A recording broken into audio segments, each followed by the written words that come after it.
Hello students, my name is Ashutosh Sharma. Welcome to my YouTube channel Olympiad Chemistry. Today I am going to discuss an important topic, law of equivalence.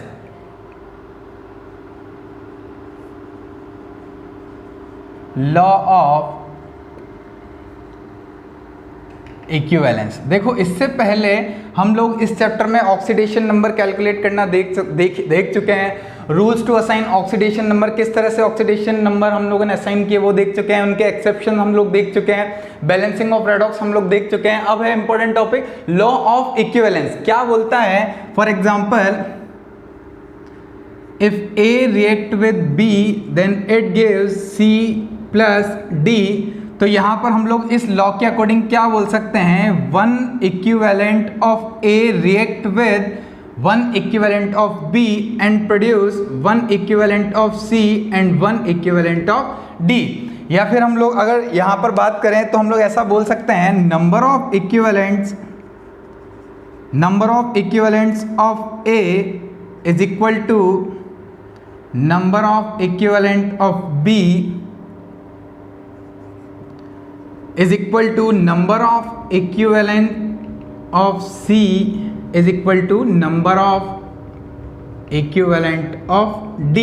या फिर आप लोग ऐसा बोल सकते हो, किसी भी रिएक्शन में रिएक्टेंट और प्रोडक्ट की अगर मैं बात करूं तो जो रिएक्टेंट होंगे उनका भी वन इक्विवेलेंट रिएक्ट करेगा और वो क्या प्रोड्यूस करेगा? One equivalent of each product. ठीक है, तो अगर मैं इसको डिफाइन करूं तो यहां पर लिख सकते हैं, always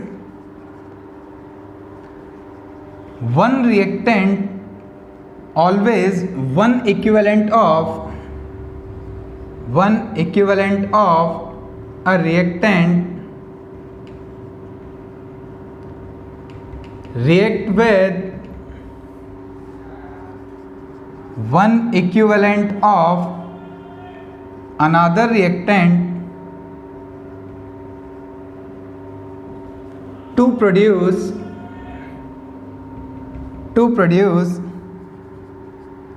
one equivalent of each product. Her product का भी क्या प्रोड्यूस होगा? One equivalent. कहने का मतलब क्या है? रिएक्टेंट में अगर यहां पर दो रिएक्टेंट है ए एंड बी, तो ए का भी वन इक्विवेलेंट रिएक्ट करेगा, बी का भी वन इक्विवेलेंट रिएक्ट करेगा और ये प्रोड्यूस क्या करेगा? One equivalent of C and one equivalent of D. यहाँ पर प्रोडक्ट भी कितने हो सकते हैं और रिएक्टेंट भी कितने हो सकते हैं, लेकिन सभी का क्या रिएक्ट करेगा? One equivalent. Is it clear? तो ये था लॉ ऑफ इक्विवेलेंस। इसके थ्रू बहुत सारी प्रॉब्लम्स सॉल्व होंगी। तो लॉ ऑफ इक्विवेलेंस थोड़ा सा इंपॉर्टेंट है। अब हम बात करते हैं इक्विवेलेंट वेट की या इक्विवेलेंट मास की। What is equivalent mass?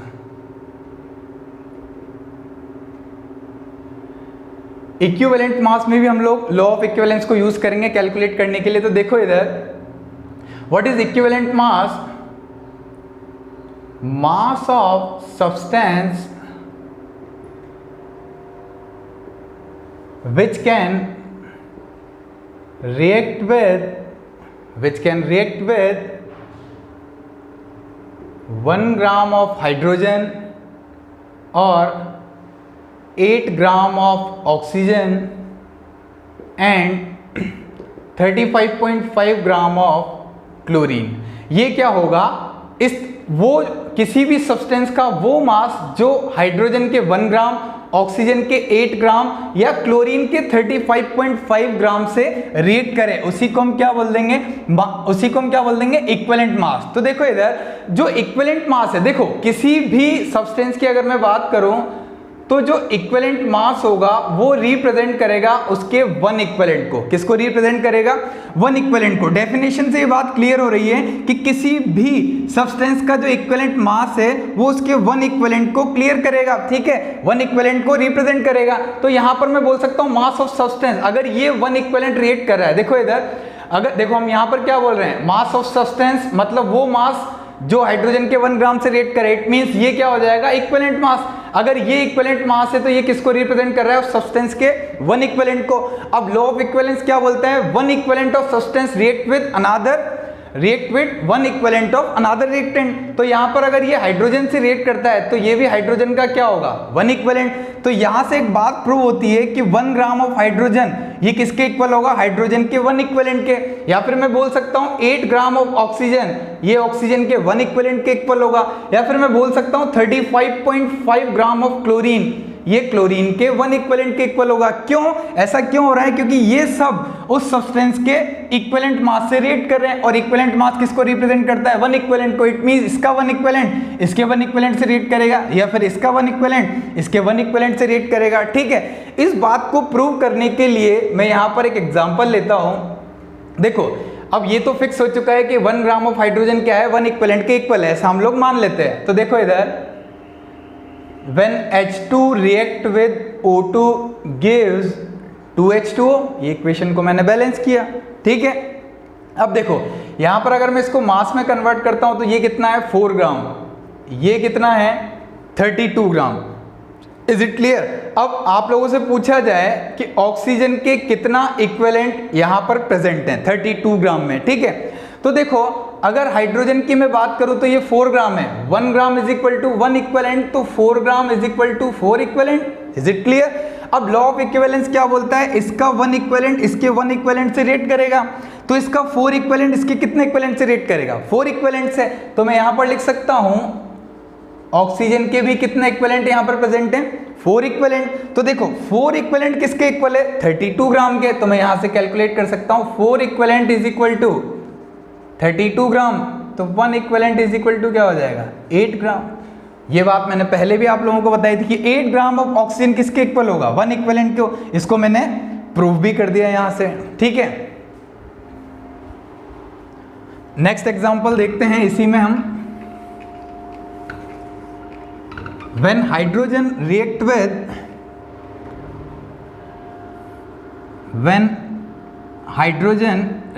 with chlorine then it gives HCl. Is it clear?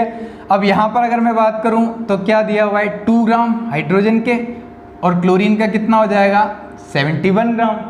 अब अगर मैं हाइड्रोजन का स्टैंडर्ड फिक्स रखता हूँ, देखो 1 gram is equal to 1 equivalent, तो 2 gram is equal to 2 equivalent, ये बिल्कुल फिक्स है। तो देखो 1 इक्विवेलेंट से रिएक्ट करता है, तो 2 इक्विवेलेंट कितने से रिएक्ट करेगा, 2 इक्विवेलेंट से।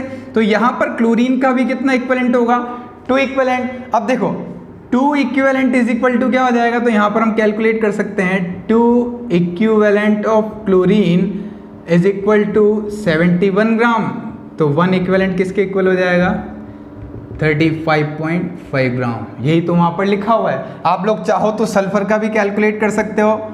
When hydrogen react with sulfur then it gives hydrogen sulfide। अब यहाँ पर अगर मैं बात करूँ तो यहाँ पर इसके कितने इक्विवेलेंट है, मास कितना है, 2 ग्राम, तो इक्विवेलेंट कितने होंगे, 2 इक्विवेलेंट। अब सल्फर का मास यहाँ पर कितना है, 32 ग्राम। ठीक है, अब ये 32 ग्राम जो है वो किसके इक्वल है, 2 इक्विवेलेंट के equal.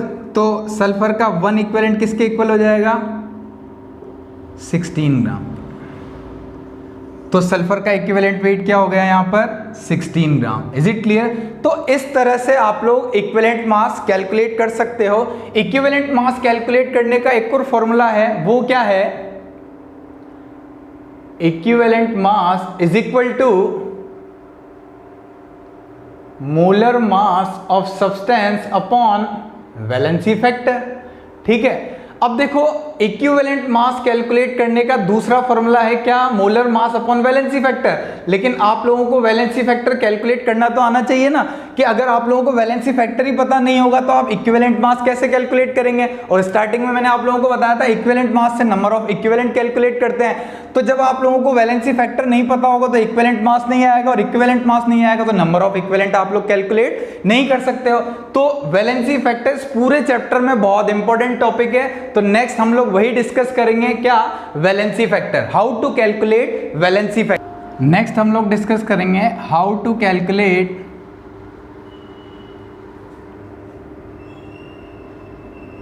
Valency factor, short form VF या N फैक्टर भी इसको बोलते हैं हम लोग।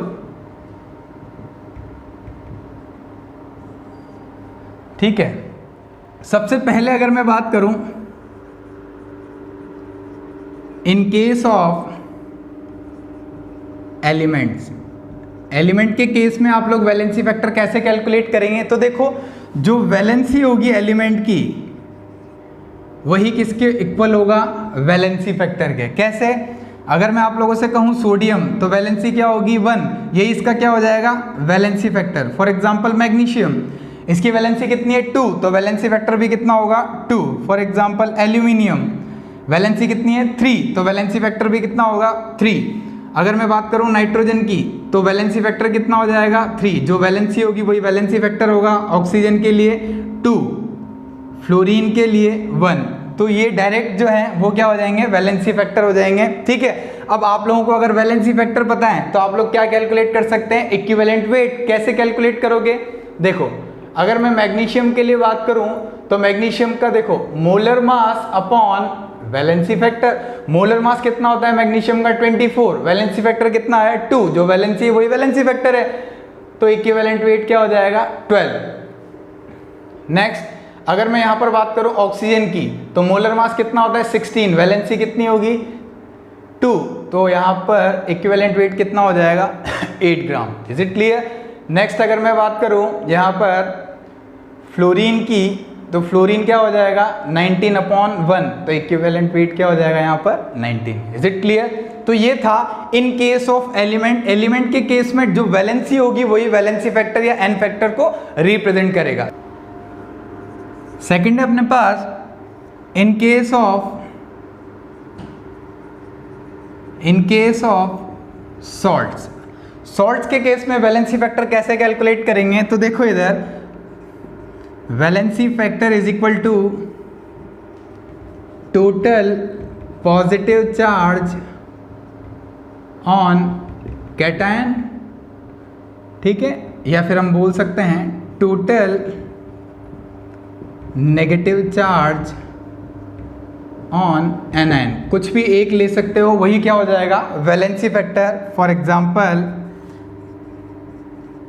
कैल्शियम कार्बोनेट, ठीक है, कैल्शियम कार्बोनेट को अगर मैं ब्रेक करूं तो ये ब्रेक होगा Ca+2, ये इसका कैटायन है, और एनायन की अगर मैं बात करूं तो CO3-2, तो टोटल पॉजिटिव ले लो तो कितना हो जाएगा 2, या टोटल नेगेटिव ले लो वो भी कितना होगा 2, तो ये दोनों ही इसके क्या होंगे वैलेंसी फैक्टर। कोई भी एक आप लोग ले सकते हैं, या तो पॉजिटिव चार्ज या negative charge. Is it clear. Next यहाँ पर जिंक सल्फेट, इसको अगर मैं ब्रेक करता हूँ तो ये आयंस में ब्रेक होगा Zn+2 और SO4-2। Is it clear. तो देखो यहाँ पर पॉजिटिव चार्ज कितना है 2 और नेगेटिव भी कितना है 2, तो वैलेंसी फैक्टर आप लोग कुछ भी ले सकते हो, पॉजिटिव भी ले सकते हो या नेगेटिव भी ले सकते हो। अब अगर इनके इक्विवेलेंट वेट आप लोगों को कैलकुलेट करने हैं, फॉर एग्जांपल CaCO3 का इक्विवेलेंट वेट आप लोगों को कैलकुलेट करना है, तो equivalent mass is equal to क्या होगा molar mass of CaCO3 upon valency factor. CaCO3 का मोलर मास कितना होगा 100 डिवाइड बाय वैलेंसी फैक्टर कितना है 2, तो इसका इक्विवेलेंट वेट कितना होगा। ZnSO4 के लिए अगर आप लोगों को इक्विवेलेंट मास कैलकुलेट करना है तो molar mass of ZnSO4 divide by valency factor, तो क्या हो जाएगा mm डिवाइड बाय 2। नेक्स्ट है अपने पास calcium phosphate Ca3PO4 whole twice. अगर मैं इसको ब्रेक करता हूं तो ये किस में ब्रेक होगा 3 Ca+2 and 2 PO4-3। Total positive देखता हूं तो कितना आएगा +6, टोटल नेगेटिव देखता हूं तो कितना आएगा -6। कुछ भी एक आप लोग ले सकते हो, वही क्या हो जाएगा वैलेंसी फैक्टर। ठीक है, तो अगर इसका इक्विवेलेंट वेट या इक्विवेलेंट मास मुझे अगर कैलकुलेट करना है तो मैं यहां पर क्या लिख सकता हूं molar mass of Ca3PO4 whole twice upon valency factor. Is it clear. तो यहां पर कितना हो जाएगा इसका मोलर मास 310 डिवाइड बाय 6, तो ये क्या आ जाएगा इसका equivalent mass. Is it clear. Third हम बात करेंगे इन केस ऑफ एसिड्स। एसिड के केस में क्या होगा, देखें इधर वैलेंसी फैक्टर एसिड्स के केस में क्या होगा number of replaceable H+ ions. ठीक है, उसी को हम क्या बोल देंगे वैलेंसी फैक्टर किस केस में, एसिड्स के केस में। तो देखो फॉर एग्जांपल H2SO4, तो वैलेंसी फैक्टर कितना होगा इसका 2, क्योंकि इसके पास number of replaceable H+ ion कितने हैं 2। अगर मैं आपसे कहूँ HCl तो यहाँ पर कितना हो जाएगा 1, HNO3 कितना होगा 1, H3PO4, इसके लिए वैलेंसी फैक्टर क्या होगा 3,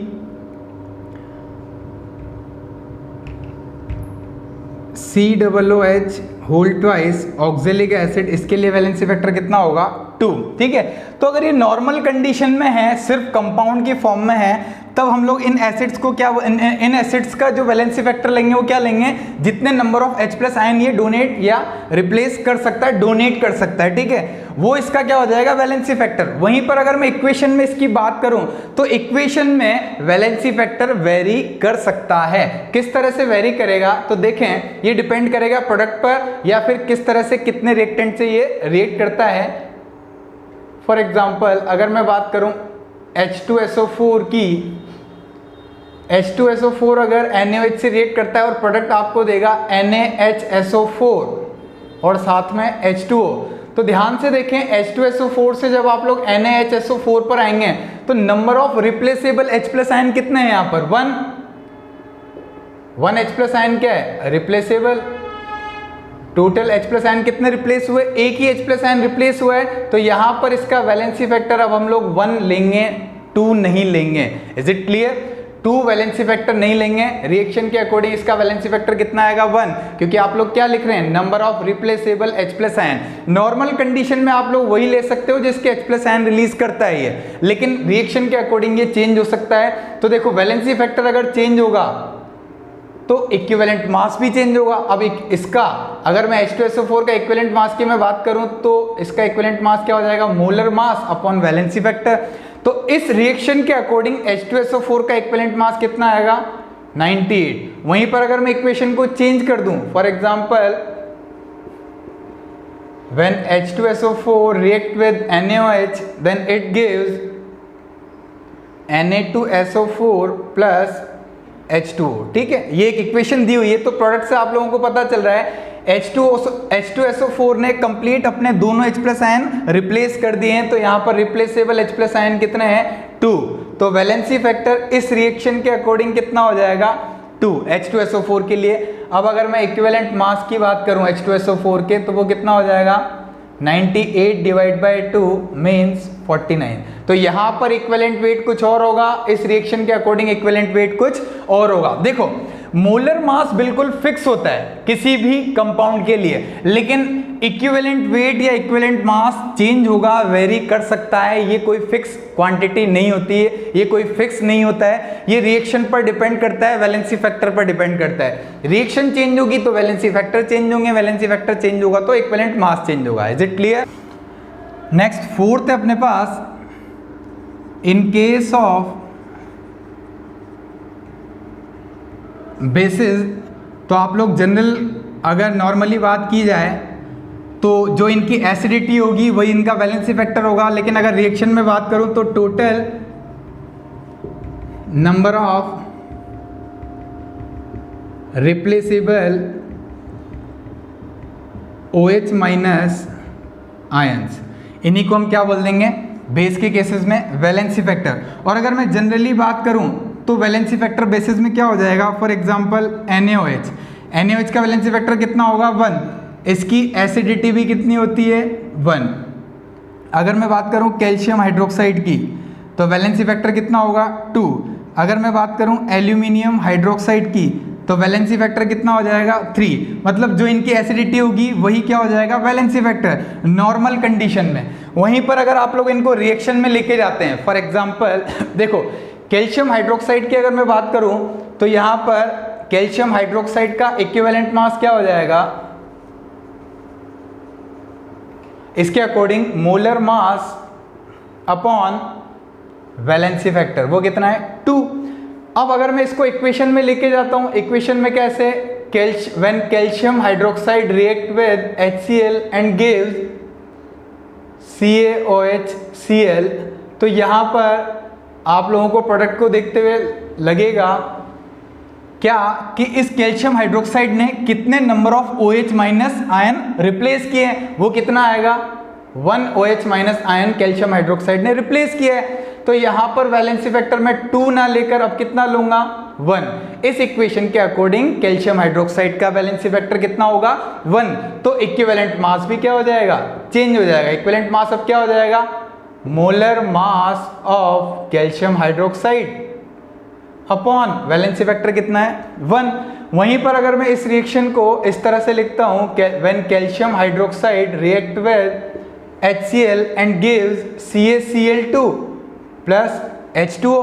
तो ध्यान से देखो, अब इसने कितने OH माइनस आयन रिप्लेस किए हैं 2 OH minus ion. Is it clear? तो वैलेंसी फैक्टर अब कितना हो जाएगा 2। इक्विवेलेंट मास अगर मैं कैलकुलेट करूं तो वो कितना हो जाएगा, molar mass of calcium hydroxide divide by 2। Is it clear? तो यहां पर देखो इक्विवेलेंट मास बेसिस के केस में भी उसी तरह चेंज होता रहेगा रिएक्शन के अकॉर्डिंग। तो वैलेंसी फैक्टर अगर चेंज होगा तो इक्विवेलेंट मास भी चेंज होगा। जनरल केसेस में जो एसिडिटी होगी बेसिस की, वही उनका वैलेंसी फैक्टर होगा। अगर आपसे कोई कहे डायरेक्ट NaOH का इक्विवेलेंट मास बताओ, तो NaOH का जो मास होगा डिवाइड बाय 1। कैल्शियम हाइड्रोक्साइड के लिए इक्विवेलेंट वेट पूछे तो इसका molar mass divide by 2। Aluminium hydroxide के लिए पूछे तो मोलर मास डिवाइड बाय 3। ये तो नॉर्मल बात हुई, लेकिन रिएक्शन के अकॉर्डिंग पूछा जाए तो रिएक्शन के अकॉर्डिंग आपको देखना है replaceable OH minus ions. Is it clear? Last और इंपॉर्टेंट है अपने पास, in case of redox reaction. Redox reaction के केस में किस तरह से आप लोग किसी कंपाउंड के लिए या एलिमेंट के लिए वैलेंसी फैक्टर कैलकुलेट करोगे। तो देखो वैलेंसी फैक्टर रेडॉक्स के केस में क्या होगा, चेंज इन ऑक्सीडेशन नंबर पर एटम। पर एटम पर जो ऑक्सीडेशन नंबर चेंज होगा वही क्या होगा, वैलेंसी फैक्टर, या फिर आप लोग बोल सकते हो number of moles of electrons loose और gain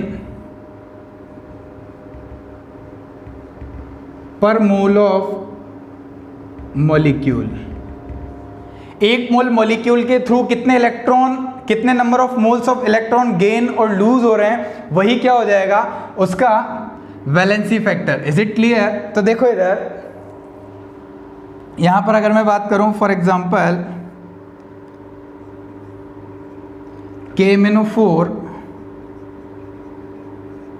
KMnO4 react with Fe+2 and gives, यहाँ पर आयरन क्या होगा, ऑक्सीडाइज होगा, और KMnO4 रिड्यूस होगा किसमें, Mn+2 में। तो यहाँ पर अगर मैं KMnO4 को मैं ऐसे भी लिख सकता हूँ MnO4 माइनस।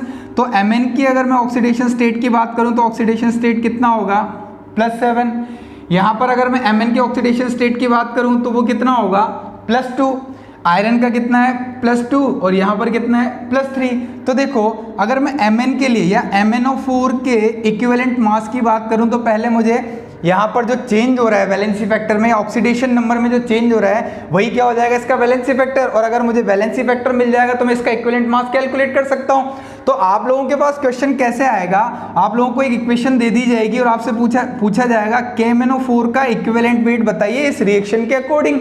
ठीक है, अब KMnO4 का इक्विवेलेंट वेट मुझे चाहिए तो वैलेंसी फैक्टर मुझे चाहिए। तो देखो इस पूरी टर्म में सिर्फ मैग्नीज ही एक ऐसा एलिमेंट है जिसमें ऑक्सीडेशन नंबर में चेंज आ रहा है। तो देखो कितना चेंज आ रहा है, यहाँ से यहाँ तक अगर मैं आता हूँ तो इंक्रीज होगा या डिक्रीज होगा, डिक्रीज इन ऑक्सीडेशन नंबर, मतलब यहाँ पर क्या हो रहा है रिडक्शन। अब कितना डिक्रीज हो रहा है तो देखो 5 ऑक्सीडेशन नंबर का यहाँ पर चेंज आ रहा है। चेंज कितने का आ रहा है, 5 ऑक्सीडेशन नंबर का चेंज आ रहा है। इस बात को ऐसा समझते हैं कि अगर MnO4 माइनस मेरे पास कितना है 1 मोल, तो +7 से +2 में जाने का क्या मतलब है, तो +7 पहले ऑक्सीडेशन स्टेट थी, अब है +2। इट मींस इसने 5 इलेक्ट्रॉन गेन किए हैं, पर एटम के मैं बात कर रहा हूं। वहीं पर अगर मैं 1 मोल की बात करूं, 1 मोल क्या MnO4 माइनस, अगर ये 1 मोल होगा तो यहां पर Mn की ऑक्सीडेशन स्टेट कितनी है +7। अगर 1 मोल MnO4 माइनस की मैं बात करूं तो ये कितना मोल इलेक्ट्रॉन गेन करेगा, 5 मोल ऑफ इलेक्ट्रॉन। तब ये किस में कन्वर्ट होगा, +2 में। मतलब देखो +7 थी, 5 इलेक्ट्रॉन गेन किए तो +2 में कन्वर्ट होगा, गेन हुआ तभी इलेक्ट्रॉन, ये ऑक्सीडेशन नंबर डिक्रीज हुआ है। तो यहाँ पर डिक्रीज का मतलब क्या होता है, गेन ऑफ इलेक्ट्रॉन, और इंक्रीज का मतलब होता है लूज ऑफ इलेक्ट्रॉन।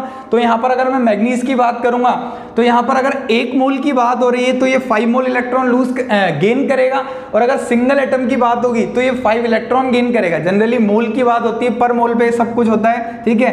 तो यहाँ पर क्या हो जाएगा, 1 mole of MnO4 minus, 1 mole of MnO4 minus 5 oxidation number change का क्या मतलब है, 5 मोल ऑफ इलेक्ट्रॉन इसने गेन किए। इस केस में तो इलेक्ट्रॉन गेन किए हैं, और अगर मैं यहां से यहां तक बात करूं तो कितने का चेंज आ रहा है, 1 ऑक्सीडेशन स्टेट पर एटम, ठीक है। इसका क्या मतलब है, देखो यहां पर इंक्रीज हो रहा है, increase in oxidation number. Increase in oxidation number का मतलब होता है लूज ऑफ इलेक्ट्रॉन। तो देखो अगर मैं आयरन को 1 मोल ले लेता हूं, कितना लेता हूं, 1 मोल, तो ये देखो एक एटम 1 इलेक्ट्रॉन लूज कर रहा है, +2 से +3 में जाना मतलब 1 इलेक्ट्रॉन लूज किया।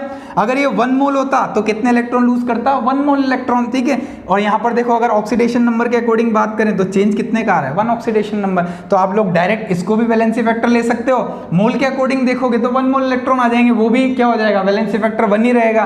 तो यहाँ पर आयरन के केस में वैलेंसी फैक्टर कितना होगा, 1, और मैग्नीज के केस में वैलेंसी फैक्टर कितना होगा, 5। Is it clear? ये बात मैंने यहां पर एक्सप्लेन की है। MnO4 माइनस Mn+2 में कन्वर्ट होने का क्या मतलब है, यहां पर ऑक्सीडेशन नंबर में चेंज कितना आ रहा है, 5 का, और यही इसका क्या होगा, वैलेंसी फैक्टर, ठीक है। नेक्स्ट एग्जांपल हम लोग देखते हैं।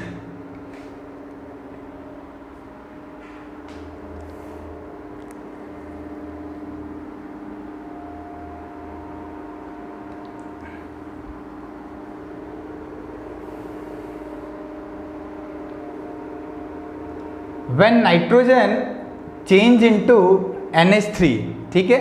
अब यहां पर आप लोगों से पूछा जाए what is the equivalent weight of N2, तो सबसे पहले आपको क्या कैलकुलेट करना पड़ेगा, वैलेंसी फैक्टर। यहां पर एलिमेंटल कंडीशन में इसलिए ऑक्सीडेशन स्टेट क्या है, 0। यहां पर कितनी होगी, -3। क्या हो रहा है यहां से यहां तक, डिक्रीज इन ऑक्सीडेशन नंबर, मतलब इलेक्ट्रॉन क्या हो रहे हैं, गेन किए जा रहे हैं, ठीक है। इलेक्ट्रॉन गेन होंगे। अब देखो यहां पर एटम कितने हैं, 2, यहां पर एटम कितना है, 1। तो पहले मैं एटम को बैलेंस करूंगा, नाइट्रोजन को बैलेंस करूंगा, जिसमें मुझे चेंज देखना है, उसके नंबर ऑफ एटम्स मुझे क्या करने पड़ेंगे, इक्वल। तब हम लोग टोटल ऑक्सीडेशन स्टेट का चेंज हम लोग देख सकते हैं। अब देखो 0 से -3 एक एटम पर चेंज हुआ तो टोटल चेंज कितना आ जाएगा, 2 × 3 मतलब 6। तो यहां पर नाइट्रोजन का वैलेंसी फैक्टर कितना होगा, 6। तो अब इक्विवेलेंट आप लोग, इक्विवेलेंट मास आप लोग कैलकुलेट कर सकते हो। N2 मोलर मास कितना हो जाएगा, 28 N2 के लिए, और वैलेंसी फैक्टर इस रिएक्शन के अकॉर्डिंग कितना हो जाएगा, 6।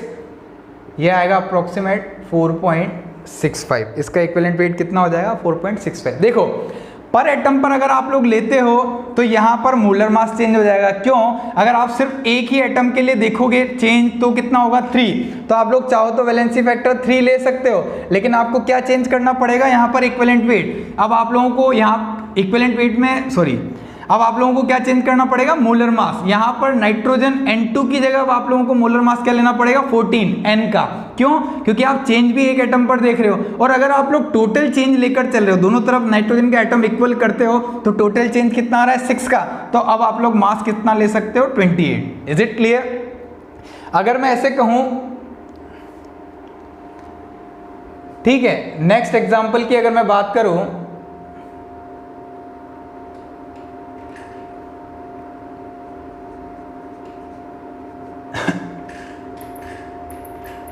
नेक्स्ट एग्जाम्पल की अगर मैं बात करूं, for example when HNO3 convert into NH3। देखो यहां पर से नाइट्रोजन HNO3 का नाइट्रोजन NH3 में कन्वर्ट हो रहा है, तो ऑक्सीडेशन स्टेट में क्या चेंज आएगा, यहां पर ऑक्सीडेशन स्टेट होगा 5 +5, और यहां पर कितना होगा, -3। तो यहां पर नंबर ऑफ एटम देखो नाइट्रोजन के बिल्कुल इक्वल है, इधर भी 1 है, इधर भी 1 है। अब मैं यहां पर चेंज देखता हूं, तो ऑक्सीडेशन स्टेट इंक्रीज हो रहा है, डिक्रीज, यहां पर क्या हो रहा है, decrease in oxidation number. Total change कितना आ रहा है, तो देखो चेंज इन ऑक्सीडेशन स्टेट कितना है, 8 ऑक्सीडेशन नंबर का यहाँ पर क्या हो रहा है, चेंज। देखो +5 से -3 कितने का चेंज हुआ, 8 का। तो यहाँ पर मैं वैलेंसी फैक्टर क्या लूँगा 8। अब आप लोग HNO3 का अगर इक्विवेलेंट मास कैलकुलेट करना चाह रहे हैं तो वो कितना हो जाएगा, equivalent mass is equal to HNO3 का मोलर मास कितना होता है 63 डिवाइड बाय क्या हो जाएगा 8, ये इसका क्या हो जाएगा इक्विवेलेंट मास। किसके अकॉर्डिंग, इस रिएक्शन के अकॉर्डिंग। इस रिएक्शन में वैलेंसी फैक्टर HNO3 का कितना आ रहा है 8। देखो ये चेंज नाइट्रोजन में हो रहा है लेकिन वैलेंसी फैक्टर इस पूरे कंपाउंड के लिए, क्यों, क्योंकि यहाँ पर ना तो हाइड्रोजन की ऑक्सीडेशन स्टेट में चेंज होगा ना ऑक्सीजन की में, तो सिर्फ नाइट्रोजन चेंज कर रहा है, लेकिन फिर भी हम लोग पूरे कंपाउंड के लिए वैलेंसी फैक्टर क्या लेते हैं, इसको। Is it clear? तो आप लोगों को याद रखना है ये वैलेंसी फैक्टर सिर्फ नाइट्रोजन के लिए नहीं है, इस पूरे कंपाउंड के लिए, मतलब इस पूरे कंपाउंड का इक्विवेलेंट वेट आप लोग बड़ा इजीली, मतलब बहुत इजीली कैलकुलेट कर सकते हो इस वैलेंसी फैक्टर के थ्रू। तो आप लोगों को हर किसी के लिए वैलेंसी फैक्टर कैलकुलेट करने की जरूरत नहीं है, जिसमें चेंज हो रहा है वही वैलेंसी फैक्टर उस पूरे कंपाउंड का वैलेंसी फैक्टर होगा। Is it clear? तो आज हम लोगों ने डिस्कस किया है लॉ ऑफ इक्विवेलेंस और वैलेंसी फैक्टर और इक्विवेलेंट मास। आई होप आप लोगों को वीडियो अच्छा लगा होगा। वीडियो अच्छा लगा तो वीडियो को लाइक करें और हमारे चैनल को सब्सक्राइब करें। Thank you.